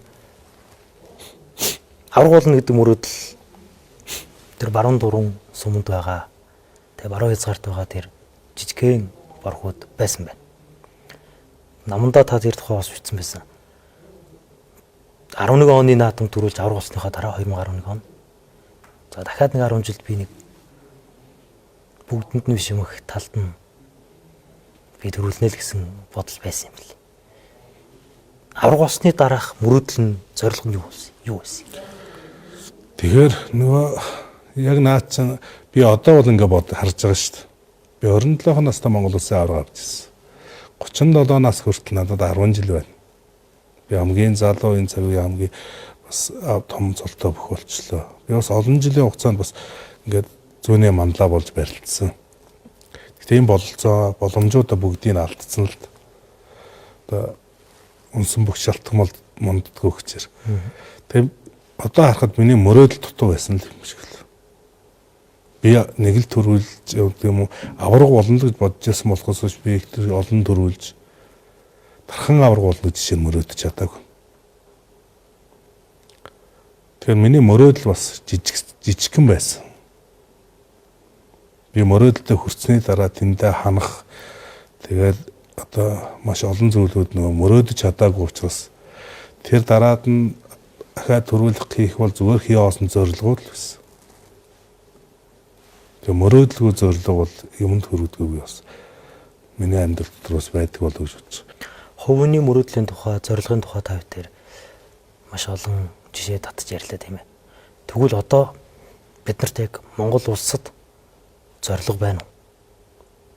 Зорилго байвал нь юу гэж харж? Зорилго байхгүй бол бид нар юуны төлөө зорих ёстой? За би одоо нөгөө 20 хэдэн жил орчим ингээ байрлалтай. Одоо сүүлийн жилүүдэд өөрийнхөө бизнес гэх юм уу, одоо өөрийнхөө дуртай зүйлүүдийг бас нийгэмд оролцоотой энэ зүйлүүдийг хийгээ явж байна. Тэгэхээр одоо маш олон чиглэлийн хүмүүстэй уулзж байна, учирж байна, олон зүйлүүдийг харж байна. Тэгэхээр би бол Монгол улс өнөөдөр хүн төвтэй хөгжлийг бас голчломоор байна. Бидний арчил одоо гарснаас өмнө ч гэдэг юм арчил гарснаас хойш ерөнхийдөө хүний хөгжил тал руугаа энэ соён гэрүүлэх чиглэлийн ажлуудыг маш ихээр хоцрогдсон юм байна. Өмнө социализмын үед ямар нэгэн байдлаар цаанаас нь шаардж хахад нийгэм нийтээрээ одоо нэг адилхан өнгөтэй одоо шудраг үнний тухай адгийн дуута дагд өсөх одоо хүмүүстэй байсан. Харж өсөх. Өнөөдрийн нийгэм нөгөө нэг ярихад ганцгай 8 хэн төрүүлж баян болох уу гэдэг уралдаа. Өнөөдөр улс төрлөө орж хэн төрүүлж баян болох уу гэдэг уралдаан дотор л амьдарч шүү дээ. Тэгэхээр миний хувийн бодол бол бид бүгд эдийн засаг хүчтэй уул уурхаал яриад байгаа. Бид нь яг энэ суур боловсрал нөгөө эрүүл Монгол хүн, зөв Монгол хүн гэсэн энэ том хөтөлбөрүүдийг оновчтойгоор хэрэгжүүлж чадахгүй. Монгол улсын хамгийн том баялаг бол Монгол хүн. Тэгэхээр Монгол хүний үндсийн үнэлэмжийг дэлхийд дэвшлүүлэх. Өнөөдрийн нөгөө ярихад Монгол хүний үнэлэмж дэлхийд тэр тусмаа одоо иргэн тойрны улсуудад маш мууцсан жишээг би өөрийн нүдээр хүртэл харж ирсэн. Тэр үндэ бол харамсаж ирсэн. Тэгэхээр тэрийг яаж ингэ дэвшлүүлэх хэвээр Монгол хүний ухамсарыг, Монгол хүний үнэлэмжийг яавал бидэнд дэвшлүүлэх вэ? Энэ тал дээр Монгол төр бол ажил хийгээгүй. Одоо ажил хийх цаг нь болсон байх ёстой. Хэрвээ хийж чадахгүй бол Монгол улс гэж бараг хэцүү байх болов гэж миний хувьд бол бодож байгаа. Тэр хим хэмжээ гэдэг зүйлийг та хэлж штэ. Ялангуяа хүндлэл бас энэний цаана давхар яригдах хэвээр. Хим хэмжээ гэдэг нь. Өөрийнхөө хинбэ гэдгээ ямар төвшөнд байна вэ гэдгээ өөрийгөө таних зүйл бас яригдах хэвээр. Хим хэмжээ гэдэг зүйлийг юу вэ? Та юу гэж харддаг юм? Хим хэмжээгүй зүйлээс болж өнөөдөр энэ их захгүй бие бинийгээ үл хүндэтгсэн энэ нэг зорилгоо өмөрцөн гэдэг ч юм уу энэ нөхцөл байдал үүсэж байгаа юм биш үү? Ер нь яг өөрөө чи ярьдаг хим хэмжээ гэдэг зүйлийг өнөө цагт яг өөрийнхөө хим хэмжээнд дээр л авч үзэх хэрэгтэй юм байна. Би яг химбэ гэдэг өнөөдөр гүйцэтгэж байна. Би дарга хийх чадамж одоо энэ олон хүнийг өдөрдох, энийг чиглүүлэх надад ямар мэдлэг, ямар чадамж байгаа гэдгийг хэн ч мэддэггүй харддаг юм бэл. Даргал болж явал болоо. Над дээр хүртэл манай найзууд тэгэл ирж ирсэн. Намайг даргал болгох гэж. Чи ингээд тэгвэл за чи яг чадах юм уу? Чи яг юу хийж чадах? Орцоо наргана болт. Тэгэхэд өнөөдөр тэр дарга болох төвчний юу ч мэдэхгүй хүмүүс өнөөдөр дарга болж байгаа учраас тэр залуучуудад хүртэл одоо чадах юм шиг сэтгэл үүсэж шүү дээ. Тэрний цаана цаг хугацаа гэж төрийн маш олон ажлуудыг доголдуулна. Нөгөө хийж чадахгүй хүмүүсийн төрийн хүнд суртал өнөөдрийн үүсэж байгаа төр иргэн хоёрын хоорондох үйл ойлголцлын маш олон асуудлуудыг тийм хүмүүс л үүсгэж байгаа боловч миний хувьд бол харддаг. Тиймээс ч монголчууд ч төрдөө хайртай, төрөө хүндэлдэг, дээдэлдэг. Төрөд явж байгаа хүмүүс хүртэл одоо нийтийнхээ буян заяа маш олон зүйлүүдийг шүтдэг, хайрладаг байл. Өнөөдөр тэр хэм хэмжээр хоорондын уялдаа холбоо байхгүй шүү дээ. Төрлөө орж байгаа дэнд дэвшиж байгаа гэдэг хүн болгоны хулгайчд гэж хардаг. Энэ төрд чинь бас сайн талаараа зүтгэж байгаа маш олон хүн байна. Бас нөгөө талд нь төрөөс ямар нэгэн боломж хайсан хүмүүс ч их байна. Тэгэхээр бид нь өнөөдөр байгалийн хууль гэж айгүй хүчтэй юм. Яас ярианд ярих дуртай. Ер нь чон боломжтой үедээ бэлтрэгдэ агууд хизээж нөхөнд мах хадгалдаг. Зөвхөн чоноо барих арга замыг л заадаг. Хажуу талд нь олон хонтой айл ирсэн дээр гэх юм уу, нэг жилийн зуд их болсон дээр гэх юм уу. Тийм баялаг одоо махшилтай газар байгаа дээр чон агууд бэлтрэгнүүдтэй мах хадгалж өгөөд бол тэр бэлтрэг зүгээр одоо сэтгэхгүйгээр ангөрөө хийхгүйгээр бэлэн мах хэдэд өсвөл тэр чоны ирээдүй яаж хөврөх вэ? Яаж өөрчлөгдөх вэ? Тэгэхээр хүн гэдэг амтэн чинь байгалийн хуулиас жоохон гажууд амьдарч байна. Хүн бэлдэж байгаа гэдэг арга ухаануудаас мартаад өөр хөөхтдээ маш их хөрөнгө, маш их болцоог одоо үлдээж өгж байгаа учраас нийгмийн бас олон гажуу зүйлүүд гарч ирж байна. Та бүхэн яриа ер нь хүн, Монгол хүн гэдэг бидний яриад байгаа энэ өөрчлөх ёстой, зорилготой байх ёстой бүх юм эргээд хүн дээр явж очиж байна. Тэгвэл таны одоо харж байгаагаар бид яг ер нь ирээдүйд ямар хүнийг бэлтгэх ёстой юм бэ? Соёлын хувьд, боловсролын хувьд, бие бэлтрийн хувьд. За дахиад бид хэд ерөнхийдөө ингээд хүн төрлөختөө ерөнхийдөө байглаасаа холдоод байгалийн юмнаас ингээд тэр нэг байглаас заягдсан хүний дотоод сэтгэлийн мөн чанарын бас олон асуудлууд байна шүү дээ. Японд ингээд сүүлийн үед ингээд Японд аяараа ингээд нөгөө тийм соёлын араас тийм ингэж болохгүй, тэгж болохгүй нийгмийнхаа чиглэлийн араас айгүй хөгжсөн юм шиг л. Одоо Европч гэсэн одоо Одоо ингээд маш олон эдэн жилийн дараа ингээд буцаад харсан чинь хүний хөгжлүүд нь буцаад суларч байгаа.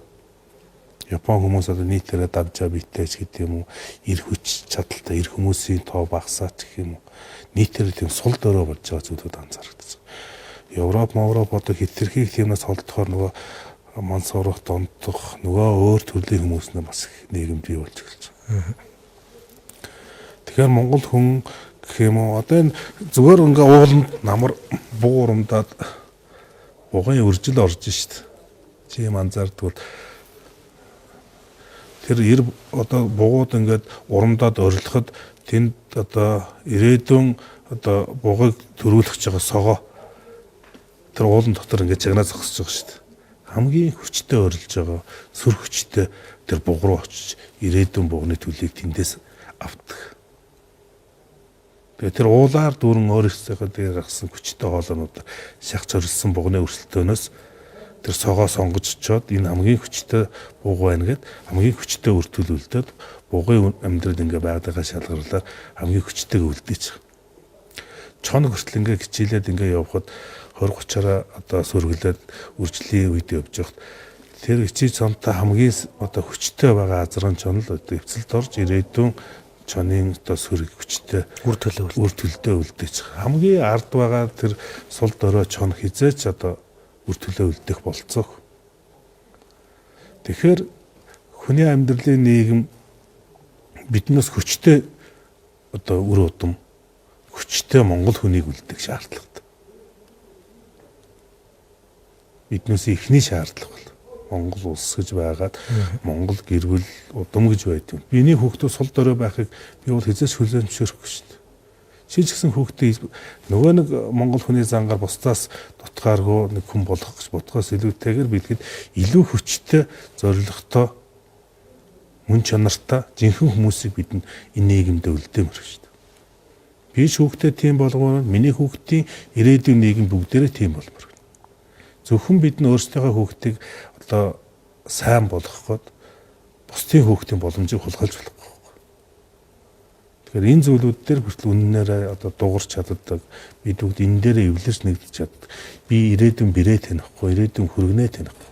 Тэгсэн хэрнээ зөвхөн өөрийнхөө хүүхдийг сайн болгохын тулд бусдын хүүхдүүдийн боломжийг хулгайлдаг гэж бүгдээрээ нийлээд одоо хүүхдүүдийнхээ ирээдүйг гэрэлтэй гэгээтэй болгохын тулд ажиллах нь аав хүний, эцэг хүний, ээж хүний бүгдээрээ үүрэг гэж бодож байна.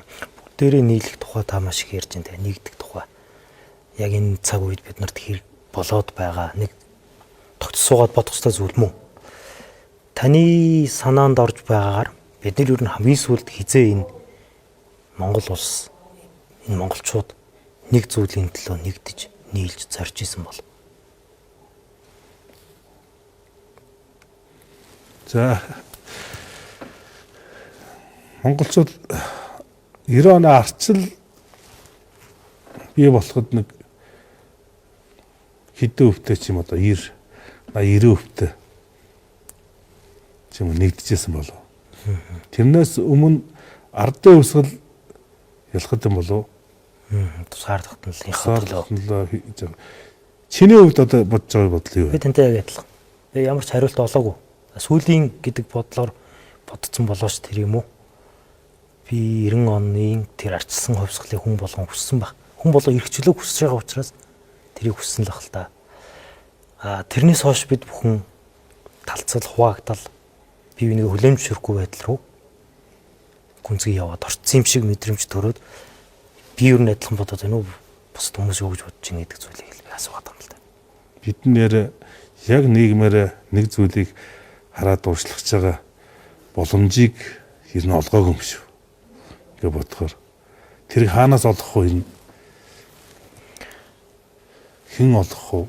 За энэ дэр би нэг танаас нэг асуултаар нэг хариулт олох гээд үзье. Хүмүүс ингэдэг шүү дээ. Ямар иргэд байна? Ямар ард түмэн байна? Тим төр байна гэдэг. За зарим хүмүүс бол ямар төр байна, тим ард түмэн байна гэдэг. Танихаар айлна уу? Ямар ард түмэн байна, тим төрөл байх.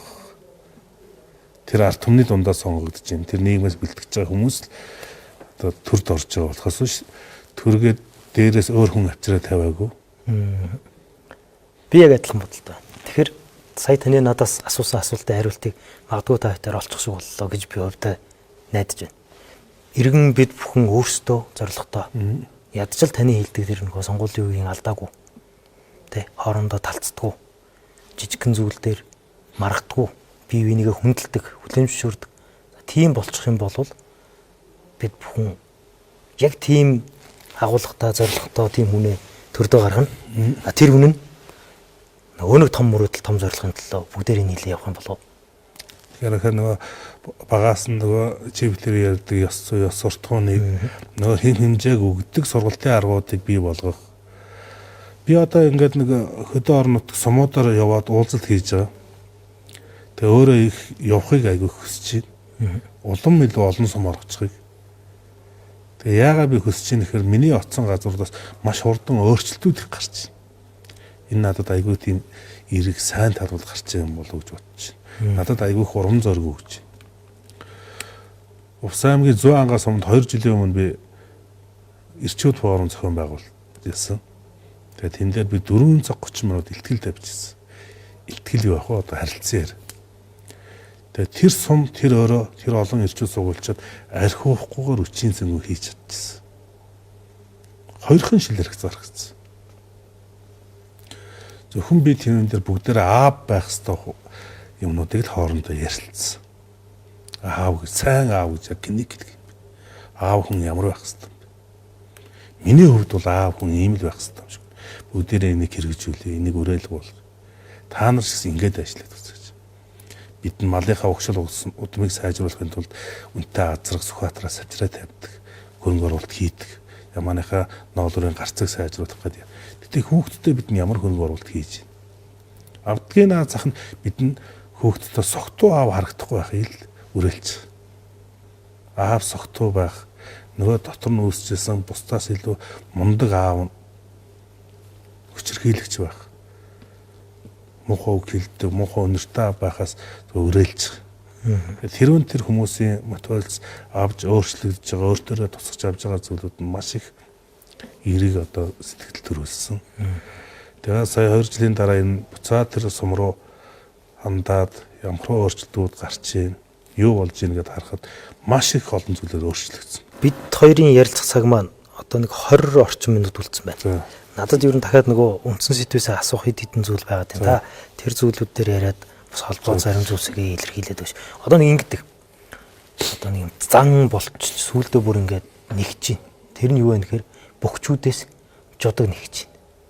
Та бол энийг ингээд бөхчүүд жудагтай байхаас гадна бүх хүн жудагтай байх цаг иржээ гэд нэг тодорхойлоод ярьсан бичсэн байна лээ. Энэ надад яг энэ цаг үед хэрэгтэй үг юм шиг санагдсан.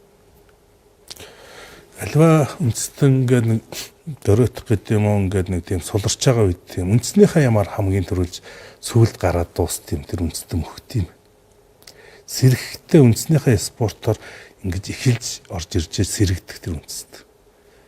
Тэгэхээр би нөгөө бас нэг ингээд өөрийнхөө хэмжээнд жудаг гэдэг үгийг олж тайлах гэж жудгийн цаана одоо юу байгаа юм ингээд олон чиглэлээр бас хүмүүстэй уулзаж ном сэтгүүл оролцож үзчихсэн. Жудаг гэдэг үг бол ингээд ёс суртахууны дээд хэмжүүрийг л ерөнхийдөө жудаг гэдэг. Тэгэхээр ламнарт хэрэглэгдэжсэн үг юм бэл. Тэгэхээр нөгөө сахил санаараа барьдгүй гэдэг асуудал тэр жудагтай жудаггүй гэж ярьдаг. Тэр нь манай Монголын нийгэм шашинтай орж ирсэн цагаас ахгуулаад хүн өөрийнхөө амьдралд одоо тэр амьдралын одоо тэнцвэр зүйл гэж байна шүү дээ. Зөв амьдрах, буруу амьдрах. Тэгэхээр тэр болгоныг одоо хэрэгжилж эхэлсэн. Тэгэхээр нөгөө түрүүчийн мэтэр ярьдаг нөгөө хүн болгон хамгийн дээд төвчнийхээ хүнийг бүхэх гэж үздэг нийгэмд тэр жудгийн асуудлыг бүхчүүд маш өндөрөөр сахидаг байсан. Бүх хүнд байх ёстой тэр сайхан чанаруудыг бүх болгон ойлгодог, тэрийг алдахгүй хичээдэг байсан. Тийм учраас бүхчүүдээс өнөөдөр яг тэр хэм маягаар нь жудгийг асуух. Тэгэхээр манай бүх гэдэг чинь бидний чинь тусдаа төрөөгүй. Өөр нэг талаас гарч ирээгүй. Энэ ард түмний дундаас нэг улс төрчд яаж гарч ирж байгаа гэдэгтэй адилхан бүхчүүд мөн адил энэ нийгмээс тодорч бий болж байгаа. Тэгэхээр бүхчүүдгүй байгаа асуудал нь Нийгэм өнөөдөр тийм байна л гэсэн үг. Тэгэхээр бүх бол тэрийг бүгчүүд нь эр хүч чадалтай залуучууд одоо муу сул дөрөг дээрлэхэд арай одоо нэг өөрийнхөө нэг хэм хэмжээг мэддэг хүмүүсээс олонтой учраас тэр зүйл бол баг жудаг алдж байгаа юмнууд бол. Тэгэхдээ нийгэмд бол энэ жудаг алдж байгаа тэр ёс суртахууныг гээж байгаа маш олон зүйл байдаг. Тэгэхээр бид өнөөдөр бүгчүүдээс жудаг одоо нэг ирэхээс илүү өөртөөгөө ярилцах хэрэгтэй хүн болго. Би яг энэ жудгийг авч явж чадчихна. Гэр бүлийнхаа тал дээр би яаж ажиллаж байна? Найз нөхдөийнхөө хэмжээнд яаж байна? Би өөрийнхөө хэмжээнд яаж байна? Хүн болгон бас өөртөөгөө ярилцах систем болов гэж миний хувьд бодож байгаа. За Монгол бүх гэдэг зүйл бол тэр чигтээ бүхэлдээ өв соёл. Монголчуудын өв соёл. Дээл, малгай, цол гэдэг олон зүйл дагалдаж явдаг тийм ээ. Одоо ингээд өнгөрсөнд бид бүхэн маш олон хувьсэл өөрчлөлтүүдийг харж байна. Одоо тэгвэл бид нар ийм түүхтэй шүү, бид нар ийм өв соёлтой шүү гэд суугаад байхаас илүүтэй хэрхэн яаж ирээдүйд одоо шинчлэгдэж, өөрчлөгдөж хэрхэн яаж үндсэн зүйлээ алдахгүйгээр авч явах хэрэгтэй юм бэ энэ өв соёлыг. Харьцангуй илүү одоо бидний хэрэглээнд өдөр тутам дээл өмсөд байдгүй шүү дээ. За бүгчүүд бол хэрэглээнд нь өдөр тутам л ер нь бол дээлний хэрэглээ, тэр соёл агуулга бүх юм явж идэг. Тийм учраас би таныг энэ дээр бас нэг байр сууриа илэрхийлүүл гэж байна. Одоо бид нэр хэрэглэж байгаа дээл ч гэсэн тэгээд 200-300 жилийн өмнө орж ирсэн соёлын одоо нэг хэлбэр нь орж ирэл захта, нутрахта гэж явсан гэдэг зүйл яригддаг шүү дээ. Тэгэхээр энэ соёлын асуудлуудыг тэр тус маань биет болон биет ус үүдийн асуудал яригдж шүү дээ. Тэгэхээр энэ биднээсийн дээл хувцас тэр болгон цаг үетэйгээ нийгэмтэйгээ уялдаал хөвсөөл өөрчлөгдөж ирсэн юм. Хөргөний соёл гэж өнөөдөр яг ингээ хөөхөр англиас гаралтай. Тэгээд хятадууд тэр мод гэдэм үү юмд ингээ хайрцаг тусгай хайрцагт хийж хэрэгэлдэг. Монголд орж ирэхдээ монголчууд өнөөдөр хөөргийг бүр монгол соёл шиг аваад үзсэн баг. Энийг бүр үн чулуунд оруулаад үн чулууг ухч хийгээд өөрсдийн соёл болгоод аваад хэлчихсэн.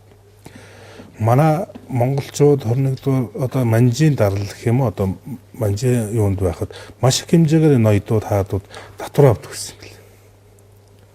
Одоо гэрээгээр маш их мөнгө авдаг. Тэр цагаас эхлүүлээд Монгол энэ хувцсанд маш их олон таглалаар хэм маягууд өөрчлөгдсөн. Мөнгөтэй баян хүмүүс, ноёдууд, хушуу ноёдууд одоо хүмүүс бий болж эхэлсэн.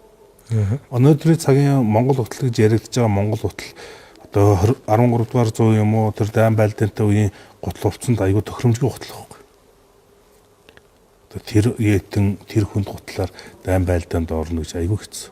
Одоо хүнтэй бараг зодолцсон сугарч унаад явахгүй шүү дээ. Таагдахгүй, гүйшгэлсэн ч өвдөхээргүй. Морин дээр морцсон ч тэр дөрөнд яаж хийх үү гэдэг. Тэгэхээр тэр яасан гэхээр зүгээр тийм баян тансаг тийм ноёныг илэрхийлж тэр гутлууд бий болсон юм байна. Олон мэлүү яэтэн болгоод олон хээ угалц тавиал тэгэхээр нэг Монголд ч нэг дайргаан гоёл гэдэг юм уу одоо Батнаруу хийс гэдэг юм уу дархны урлууд маш ихээр хөгжсөн. Тэр цаг үед. Тиймээс биш өр Монголд одоо байдгүй шүү дээ. Тэгээд ингээ Монгол бүхийг ингээ судлаад үзэхээр Монгол бүх бол төртөөгөө хамтгий болсон. Бүх бол төр юм аа гэдэг олон талаар хүмүүс ярих дуртай. Ер нь Монгол төр Монгол бүх хоёрын хоорондох энэ холбоо маш олон юм одоо бүхтэй зайлшгүй холбоотой. Хувлаа хаан одоо тал нутгаас одоо тэр торог дурдамтай Бээжинд очиж суугаад ордондоо одоо бүхөө барилдуулдаг байх үед одоо их кингэрэг зөхиод одоо бүх барилдуулдаг. Баг кингэрэг зөхиод дуу бүжиг хоол унд болдог. Одоо хамгийн том ёслол дээр одоо бүх барилдуулдаг. Тухайн үед одоо тэр Монгол бүхчүүд бас юм малгай өмсдөг гэсэн юм. Өөрийн гэсэн дийг жаягтай, дигтэй, засуултаа, уянгал хоолоогоор одоо бүхээчүүдийнхээ цол нутаг усыг алдаршуулдаг. Бүхийг дагсан маш олон соёлууд одоо бий болж ирсэн. Тэр ордны дотор одоо барилж байгаа бүхчүүд хүртэл одоо ширэн зодгоо тайлаад одоо торог дурдмаар зодог одоо хэрэгслүүдээ хийж эхлэх гэдэг юм. Цаг үеэ дагаад юм бол ингээл хөвсөөл өөрчлөгдсөн. Тэгэхээр орчин цаг үед одоо Улаанбаатар дотор одоо дээл өмсөөл гүгээд байх нь одоо бас бусад хүмүүст аюу хэцүү. Тэгэхээр энэ бас ингээд энэ цаг үедээ бидний хэрэглээ үндсэн дээлний утга учир өв соёл Монгол хүн дотор байх хэрэгтэй юм бол хэв шинжүүдээ аваад өөрчлөгдөх нь зайлшгүй. Тэрүүнтэй адилхан Монгол бүх өнөөдөр яг энэ нийгмийн үзэж байгаа энэ залуучдын хэм маягт уялдуулаад өөрчлөгдөх хэрэгтэй. Тэрийг өөрчлөхгүйгээр маш удаан явж ирсэн учраас одоо энэ залуу үе болон Улаанбаатар хот ч одоо Монголын тал хүн ам суурьшсан байна шүү дээ. Энэ суурьшмал энэ соёлтой иргэдийн залуу үе рүү хийж байгаа юу ч байхгүй. Эднүсийг үзэгчээ болгох, эднүсийг татах, эднүс сонирхолтой байлгах. Эдэн сонирхгүй байгаа учраас нөгөө Монгол хүн байх, монголоороо омгших таних ойлголтууд багасж байгаа учраас Монголоосоо холдоод байгаа зүйлүүд байна. Тэгэхээр манай төрж гисэн үндэсний бүхий холбоож гисэн энийг энэ цаг үеийн үзэгчтэй нь уялдсан маш олон арга хэмжээнүүдийг хийх хэрэгтэй юм байна. Бодлогоодыг гаргах нь. Тэгээ бодлогоодыг. Манай хөгчүүд ерөнхийдөө ярих дуртай. Энэ сомото ерөнхийдөө өөрхөн болох. Манайхтай одоо бусад газруудын үндэсний спортоос хамгийн хүчтэй дархлаа нэг тийм өндөр тогтсон одоо юу бол Япон байна шүү дээ. Японы сумо. Тэгэхэд өнөөдөр тэндх олон төрөөс Акуха аваргыг хүртэл нэг жижиг алдаа дивжэн дээр нь гарахад ямар хариуцлага тооцож яаж бий болгож энэ хатуу дэг ёс энийг дагсан тэр Япон хүний сумо бүхийн үс тэр үсээ ахгуулаа зодог тайлах ёслол тэр байнгын химоно өмс нэгийг хүндлэх хайрлах гэдэг Япон хүн дотор байх ёстой чанар зангуудыг одоо сумоогоор дамжуулаад маш ихээр олон зуунд авч ивж чадчих. Түгэж чадчихэв. Бид нар хүртэл тэрийг одоо гадралдаг болчихж шүү дээ. Өнөөдөр бидний хүртэл Монгол үндэснийхээ бүхөөс илүүтэйгээр тэр сумогийн соёл руу очиж байрлах. Сумо бүх болох нь баг илүү үнцэнтэй харагдчих шүү дээ. Тэгэхээр Монгол үндэсний бүх болсноос илүүтэйгээр сумогийн бүх болоод барилдах нь амьдралын хувьд болон үнцний хувьд илүү байгаа учраас залуучууд тийшээ очиурж тийшээ очихыг хүсэж байна. Тэгжэл өнөөдөр манай үндэсний бүхийн өнөөдөр хэв шинжүүд өөрчлөгдөхгүй зөвхөн нэг барилдаанаас барилдааны хооронд одоо яг Монгол хүмүүс бүхтэй хайртай учраас маш олон мянган залуучууд үндэснийхээ бүхээр бэлтгэл хийж байна. Монгол улс нэг өдөр яг нэг цагт бүх хөгчүүдийг гаргаа барилдуулах бараг 40 гаруй мянган бүх гардыг бил. Тэгэхээр тэр болгон 40 гаруй мянган бүх бол өнөөдөр ямар нэгэн улсад гамшиг юм уу зэрэг дайны асуудал одоо юм болоход тийм эрс зэргүүд хүчрхэг ирэх хүмүүс тулалдахад байлдахад бэлэн хүчрхэг ирчүүд бидэнд байна гэсэн үг манай улсад. Энийний тоог илэм олон болгох энэгээрээ дамжуулаад тэр өнөөдрийн тэр нийгмийн хүчрхийлдгөө одоо дарангуулдгөө тэр зөв монгол хүмүүсийг яаж бүтээх вэ тал дээр бид нас нөгөө талдаа ажиллана. Тэгэхдээ энэ цаг үедээ энэ спорт би бол үндэсний бүхийг өв соёл гэхээс илүүтэйгээр 50% өв соёл 50% нь бол спорт хөтлөө хөгжсөн. Тийм учраас спорт хэм маягууд дээр нь бид харьцлан тэрийгэ дагсан үндэсний өв соёл уламжлалыг нийгэмд хүргэх арга барилууд нь бүхээр дамжаад хүргэх маш олон аргууд байх. Сүүлийн үед бүхэн өргөнд очил бүх үзэхэд өмнө хардаг байсан зүйлээс өөр сонин содон зүйлийг хардаг байсан. Маш олон эмэгтэйчүүдийг залуу үеийг хардаг байсан. Тэр бүхэн тэр хүндлэл тэр ам авах байдал гэдэг ч юм уу дээл хувцаа хэрхэн өмсөж байгаа хэрэглэж байгаа энэ бүгдийг хараад шууд мэдээж ингээл за юм гээл ойлгоод явахгүй ч гэсэн бас оюун санаад нь зарим зүйлүүд орж ирж байгаа болов. За бид хоёрын ярилцах цаг маань дуусах юм дөхөж байна. Би тантай энэ ёс суртахуун гэдэг зүйлийн талаар ярилцъя гэж бодож байна. За Жанцсан аргуу бол энийг бол зан суртахуун ёс заншил гэдэг байдлаар тайлбарлаж байна лээ. За ер нь таны хувьд ёс суртахуунтай монгол хүн гэж яг ямар хүнийг хэлье? Ёс суртахуун биднэрт яагаад хэрэгтэй? Ёс суртахуун бол бид хэдийг хүн байлгаж энэ нийгэмд амьдрахад хамгийн хэрэгтэй зүйл. Ёс суртахуунгүй болчвол бидгэд өнөөдрийн хууль бүгдээ магадгүй энэ хуульд очиод бүгдээ шоронд орох гэж байна. Ёс суртахуун хэрвээ алдагдвал энэ нийгэм өөрөө маш их самбраагүй. Онцгой зүйлүүд болох болов. Ёс суртахуун гэхээр нөгөө маш олон чиглэлээр бас ойлгож болох байх. Манай чи ёс суртахуун одоо өв соёл гэл ингээд нэг шууд ярьчээд байдаг.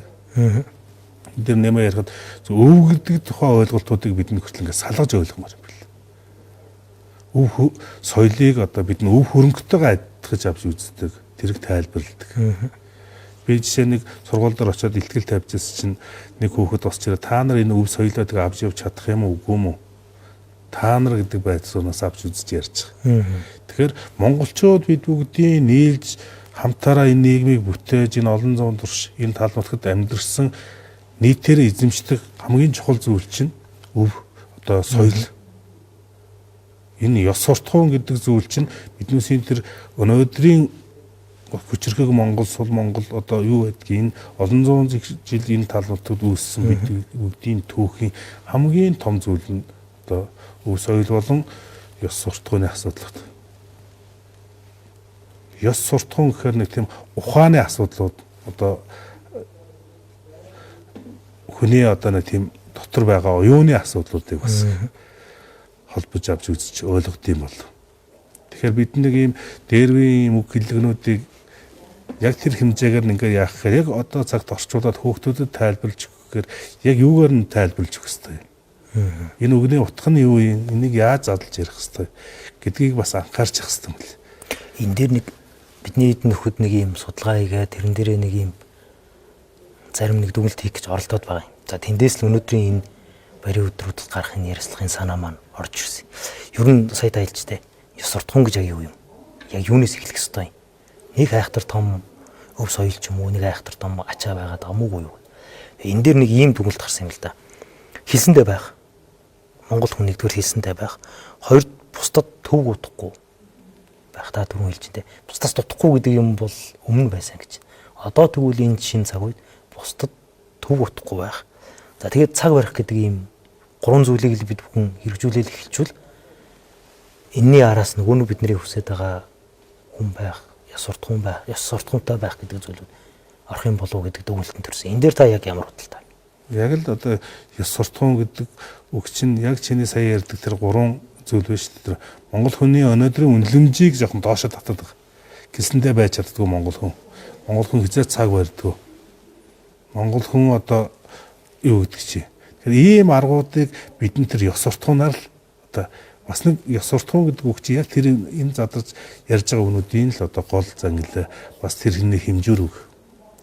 Тэгэхээр ёс суртахуунтай байна гэдэг чинь тэр Монгол хүний өнөөдөр яриад байгаа тэр үнэлэмжүүдийг өнөөдрийн биднүүсийн үнцэнтэй байлгах маш олон үнд зүйлүүдийг бий болгох хэрэгтэй. Тэгэхээр өнөөдөр өөрөө яг өнөөдрийн нэвтрүүлгийг хийх болсон шалтгаан гэж ярьж байна. Тэгэхээр миний хувьд ч гэсэн одоо яг энэ гурван юм бол Монгол хүн зайлшгүй дадал суулгах шаардлага үүссэн зүйл. Энэ зүйлүүд байхгүй учраас Монгол хүний үнэлгээ бол нийгэмд бол сул байна. Биднээс ажлын бүтээмжид хүртэл нөлөөлж байна. Нэгэндээ итгэх итгэлгүй монголчууд. Тэ хамгийн гол Монгол муухай монгол хүн ч гэдэг юм одоо хүн болгонд өөрөөр ярьж байна. Ер нь бидгүүд өөрсдөөсөө имээдэг, өөрсдөөсөө айдаг, өөрсдөө итгэдэггүй тийм сул дөрөө үндэстэн болж хүрээд байна шүү дээ. Би хамгийн түрүүнд би монгол хүндээ итгэмээр байна. Монгол хүндээ итгэл үзүүлмээр байна. Монгол хүнээ хүндэлмээр байна. Би монгол хүнээ хайрламаар. Тэгж яд бидний гаднаас орж иж байгаа баян малгай баян нэг мөнгөтэй нэг гадны хүнийг хамгийн эрхэм болгоод Гадны соёлыг гадны соёлыг хамгийн гоёор хараад. Тэгэхээр бидэнд өнөөдөр ингээд өөрсдийнхөө дотор байгаа зүйлүүдийг тордож өнгөлж гаргаж ирэх тийм цаг үе одоо бас бид бүгдэд гаргаж ирээсээ гаргаж ирэхийн төлөө бид бүгдээр ажиллах хэрэгтэй байна л гэж. Тэгэхээр одоо чи сэтгүүлч хийж байгаа хүмүүний хувьд чи өнөөдөр Монголын яг энэ чиглэлээр хүн болгонтой ингээд нээлттэй ярилцаж зөв зүйлийг тунгааж нийгэмд бас зөв зүйлийг харуулахад айгүй тус нэмэр болж байна. Би одоо Монгол үндэсний бөхөр барилж байсан хүндэрсэн авраг хүн гэдэг талаас би бас нийгмийнхээ аль тал дээр яг өөрөөсдийнхөө хийх ёстой тэр зүйлүүдийг илүү нямба яг чи битэр өнөөдөр ярилцдаг энэ ярилцлагуудын юмнуудыг зөв ойлгоод хийгээд эхэлчихвэл бид гэдэд маш их олон өөрчлөлтүүд гарах байх те ер нь гар нийт итгэлтэй байна. Гараасаа гэж бодоод энэ нэвтрүүлгийг хийж байна. Олон хүмүүс бас яг энэ цаг мөчид их томоор биш. Зүгээр яг өөрөөсөө би яг хэн байна вэ? Би яг хаана байна вэ? Биднэрт юу дутаад байна? Надад мөрөөдөл байна уу, зорилго байна уу гэж бодоод өөрийгөө олоод чааштай өөрийгөө олцсон бүхэн бол бусад илдэв жижиг сажиг зүйлүүдэд хазаагаад байхгүй. Нөгөө нэг дэг, жаяг, нөгөө нэг ийм тууштай байдал нь гараад ирнэ. За энэний дараа улс орны хэмжээнд бид нар яг юу вэ? Бид нар хаашаа явах вэ? Бид нар хаана байгаад хаана үлдчих вэ гэдэг ийм бодлыг тэгээсэл гэж бодсондоо энэ нэвтрүүлгийг хийгээд байгаа. Төгсгөлд нь би танд нэг харамсалтай гэх юм уу нэг зүйлийг дуулахмаар санагдаж байна. Яг энэ Монгол хүндээ итгэхгүй байгаа гэдэг зүйл ганцхан танд биш байл. Бас л судлаад үзлээ. Улаанбаатарт гэдэг энэ ер нь 21 аймагт бид нар ингээд судлаад үзэхэд 50-с дээш өгнө. Монгол хүн хүнд итгэдэггүй гэсэн чинь Монгол хүндээ итгэдэггүй гэж хариулж байна. Энийг л өөрчлөөсөө гэж хүсэж байна. За урилга хүлээж авч энэ завгүй цаг хугацаанд за энэ баярын өдрүүдэд ярилцлага өгч өөрийнхөө бодож явдаг төлөвлөж байгаа зүйлсээсээ хуваалцсан танд баярлалаа. Нэг л зүйлийг бид тээр явж сүүлдэн чи баг базаа хэлжлээ те. Тэгээд яг энэ зүйлийг бас хүн болгон бодоосоо хүн болгон өөрсдөөсөө асуугаасаа би яг юм бэ? Би яг яах ёстой юм бэ гэдэг. Өөрийгөө таньж ойлгоно гэдэг нь л одоо мөрөөдлийн эхлэл. Тийм болохоор хүн болгон өөрсдөөсөө асуугаасаа гэр бүлтэйгээ сууж агаад гэр бүлийнхаа мөрөөдлийг гаргаараа гэж уриалмаар байна. Танаа нэвтрүүлэгт баярлалаа. Чамд бас ажлын өндөр амжилтыг хүсье. За баярлалаа. За баярлалаа үзэгчтэй. Энэ TVTV-с хамт байсан та бүхэндээ баярлалаа. Манай эрхэм зочны маань нэгээр Монгол Улсын 20 дахь аврах Сүхбаатарын мөнгөд оролцлоо. За тэгээ манай нэвтрүүлэгтээ Хүнс групп хүнсний манлаа үйлдвэр хүнс комплекс хамтарч ажилласныг дуртахад таатай байна. За хурдан бас хялбар агс даатгал бас хамтарч ажилласныг хэлэхэд таатай байна. Онлайнаар бүх даатгалын үйлчилгээ болон хариу үйлчилгээ одоо гарсан хохирлоо барагдуулах гэдэг бүх зүйлсийг онлайнаар авах боломжтой юм байна. Та бүхэндээ баярлалаа. Дараагийн дугаараар эргээд уулзъя. Түр баяртай. Батулга ард түмний өвмөнд самуунд ийм үйл харан чинээ би бас сансангүй. Бүрэнхий сайдад энийг ч нэр төвшүүлэхгүй. Төрдөө орчуулмааргүй. Төшөв рүү орчуулмаар болсоо байж. Бид нар хамтдаа ядах ёстой болохоос биш. Бид нар хамтдаа ядагдах ёсгүй. Тэрс үдээхэд би билээ.